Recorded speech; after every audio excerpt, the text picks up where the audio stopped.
My younger days, for as long as I can remember, I was in the bush with my dad collecting insects, and I took a keen passion with reptiles. I guess I saw them in a big close-up, and my passion then was to get on their level, and everyone else that I'd seen in the past would look down at them, you know. And you're still divorced from them. It's just something you look at rather than take it in but look from their point of view. I was always wanting to see different things and different angles, how they would see the world, you know, and I pursued that relentlessly. The problem for me, filming in macro and very tiny subjects mostly, was the depth of field, and I realised that very early in the piece. So what exactly is massive depth of field? Whether it's a camera lens or your eye, the amount of light that passes through the iris affects how much of an image is in focus. For example, I'm in focus here in the foreground, but the background is out of focus.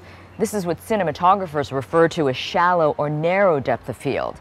But over here, I'm in focus, and so is the background.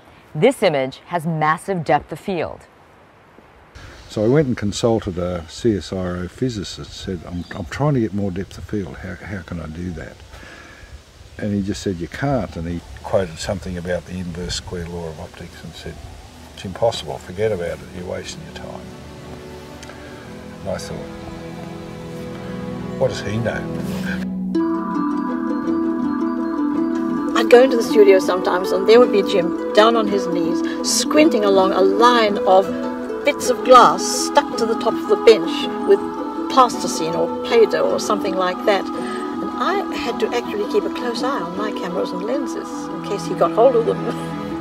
One day I was cleaning a particular lens, which was a still camera lens, and I thought there was a scratch on the rear element, and I held up a magnifying glass onto it.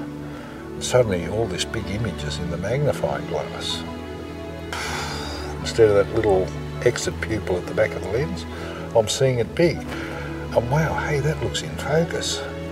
Wow, and I got so excited and I jumped up and down and I turned somersaults, literally, physically. And I ran in and I got Denzi and I go, come on, look at this. I'm so excited. I had discovered depth of field that I had never seen before.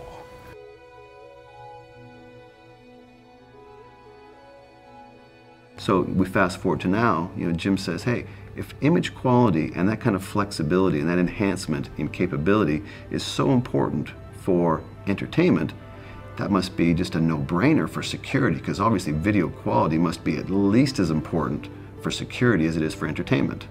Then he looked at security video and went, how do people put up with this and why do they spend money on it? Because it's not good.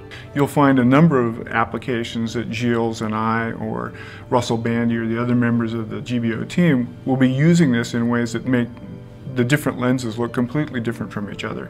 But in point of fact, they have this same technology DNA, which allows you to tailor exactly the optical performance, what is going on the wavefront of the light to get the information that you really need in the system that you're building.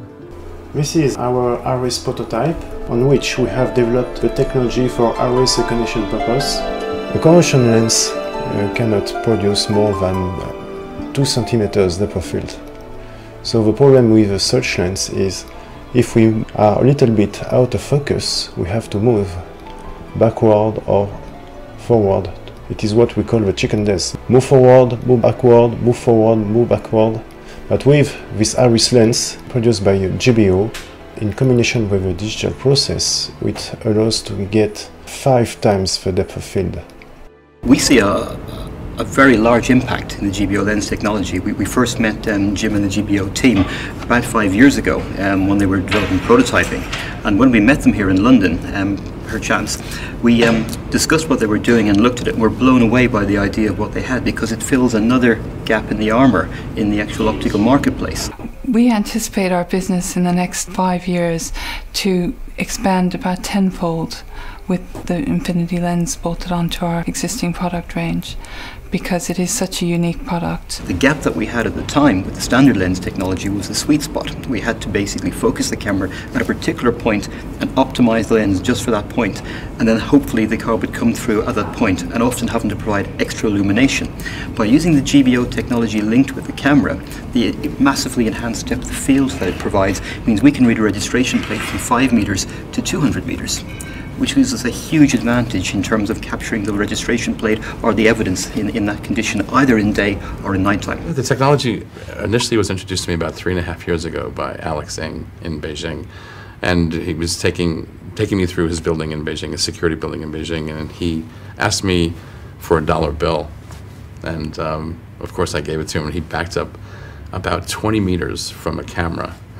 And he said, "Can you read the serial number on this dollar bill?" And they zoomed in and focused, and nothing. I couldn't read it. He said, "Okay, now try it with this lens." And it was not only could I see the the serial numbers, but I could see the grain of the dollar bill paper. And I said, "Well, what's going on?" He said, "Well, it's just a different lens." And then that was my first introduction to the infinity lens. I've been running at it for 3.5 years, trying to get involved and get a position inside of the company, because it's going to just change the world of optics.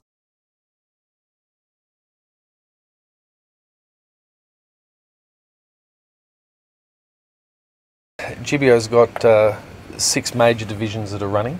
The most advanced one is the security industry. And so the security industry covers everything from CCTV lenses, from analog through to megapixel and what they call M-mount lenses in little domes. But it can go much more than that as well. It can, because the technology is so unique, it can be put down into almost the size of a hypodermic needle as well. So you're talking about really covert opportunities for the technology. And then we've got industrial and robotics. So you can imagine wherever there's an industrial application where there's a machine that's needing to read massive amounts of information that's coming past, whether they're Coca-Cola bottles, donuts or packages. The technology is actually unique. Instead of actually having an optic that has to move up and down on the bar, we've just got one depth level that can, and so if a parcel comes through at 10 centimeters or a meter, or there's what they call a flat, an envelope that goes by, the technology can read the barcodings off that, so they get all sorted into the right postcodes that they're going to. And then we've got defence.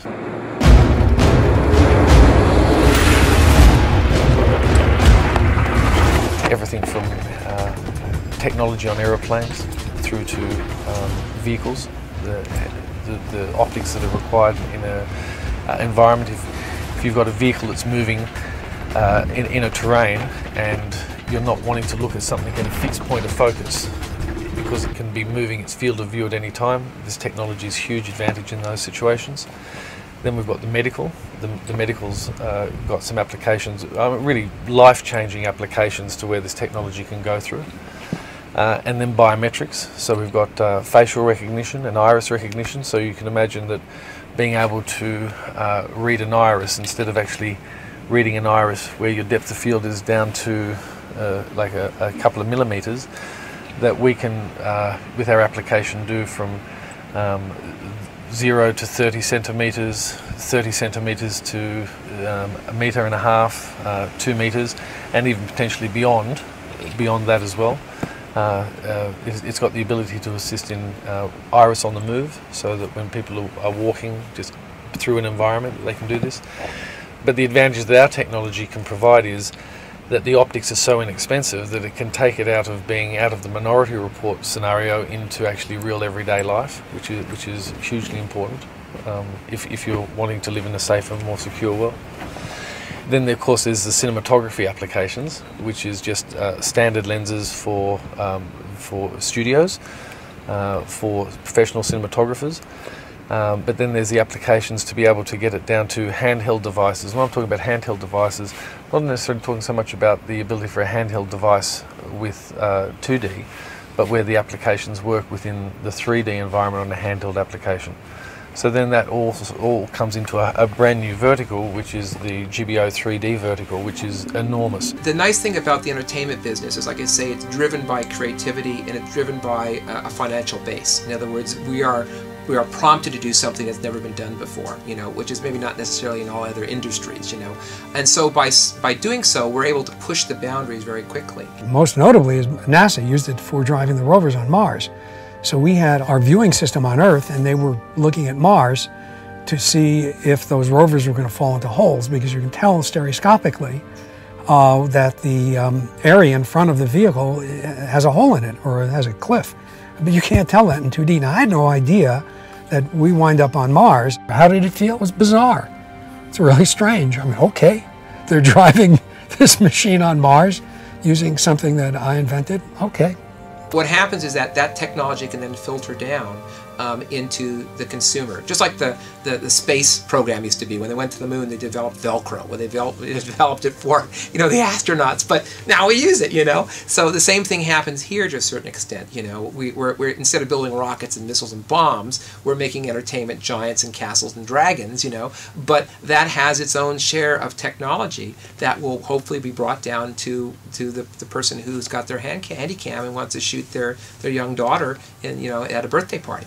Innovation's great. It's great, and we're at the big crossroads at the moment between digital cinema and digital cameras and digital projection. You know, it's a huge crossroads, and everybody almost can become a filmmaker now, which is really interesting. Studios won't greenlight films of any real size without it being in 3D, because they get that much more kickback at the end at the audience. But in a film like Jack the Giant Killer, which is really complex visually, it's a very difficult task at best, you know. And so the technology that we're developing here with you is going to allow us to do the visual effects much more effectively and much better, and therefore less expensively, which enters a big part of the equation. So the ability to be able to set a standard for 3D and make that standard what can be the standard for the next century, because it's the bed for the right direction to move. Right. And you seem to have really found some answers here. Yes, I think what we're doing is going to help a lot in terms of defining how 3D is shot. They've been using the same technology since 1950 to film 3D, and there hasn't been a significant shift from that until Hoyt. Now, to me, that is very exciting. If you can finally modernise a data capture model, that is a very, very exciting opportunity.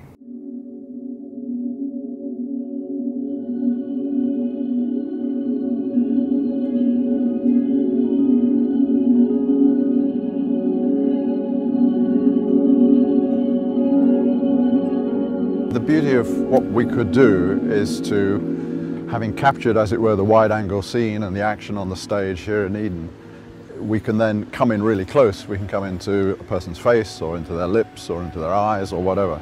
So we have the ability to cover the entire range of the story. So if we were working on a stage like this, we would have the ability for the live concert to be sitting there on the front of the stage. We'd have the ability to have imagery behind them in terms of a backdrop, movie, stills, 3D, 2D, whatever we can pull together. But we'd also have the optical ability to pick up on every aspect of the performance.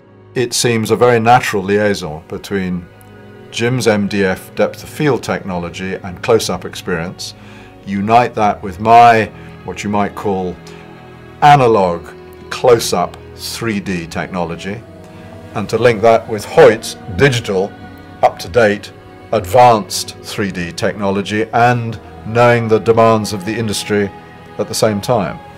To say nothing of what we've got in the way of Gilles, who is out there able to critique what we're doing from a theoretical point of view, producing the results in a formulaic form which, you know, is strictly patentable from the word go.